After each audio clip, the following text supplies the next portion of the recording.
In today's video, I want to talk about what is going to be better for you as a first-time pipe. A corncob versus the briar pipe. Let's get into the video. So for a starter pipe, I would probably recommend that most people go out and purchase a corncob pipe. And there's a few reasons for this. Number one is going to be the price. It comes in at a more affordable price. So if you've never actually had the ability to smoke a pipe before, I would always recommend getting something that isn't going to be as cost prohibitive for you. Not that saying that a briar pipe can't be affordable. This is just probably going to be the most affordable way for you to get into smoking a pipe. You can pick up a corncob pipe anywhere from as low as $5, and that's going to be an extremely cheap corncob, all the way up to around the $35 price. $40 is probably the upper end of a corncob pipe for most people. And then around that $45 to $60 price point is really where the briar pipe is going to come into play. Now, and that can go from that literal $45 to $60 price all the way up into the hundreds. And for some very, very crazy pipes out there, you might even be talking thousands. But in that price range is about the 45 and under is probably where the corncob pipe is going to come into play, and that 45, let's call it to 100 for most starter briars is probably maybe 120 is where the briar pipe is going to come in. So price is number one. Number two is the ease of mind. All right, you're not going to be worried about digging up and hurting a briar pipe. Now, one downside is I believe that I have a lot more of a thoughtful smoking session with a briar pipe.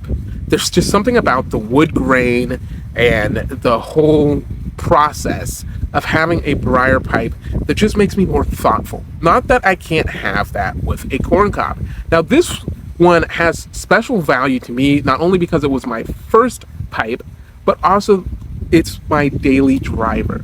Now, even though this is my daily driver, it has held up perfectly.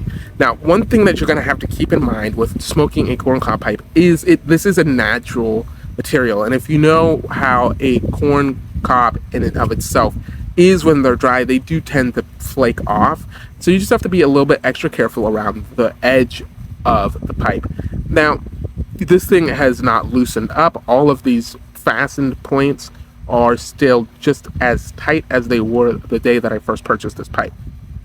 Now, when it comes to the briar pipe, you are going to, in the long-term scheme of things, probably going to have more longevity in this pipe.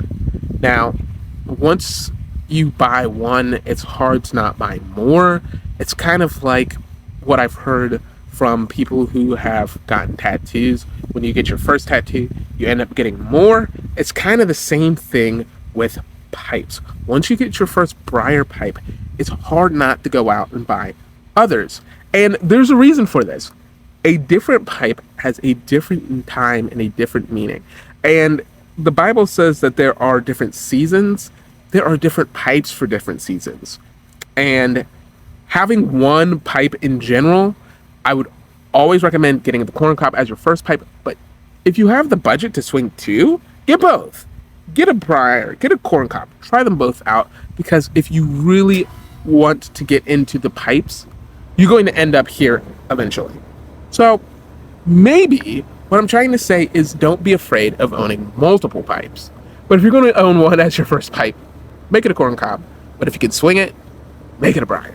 So the answer is yes.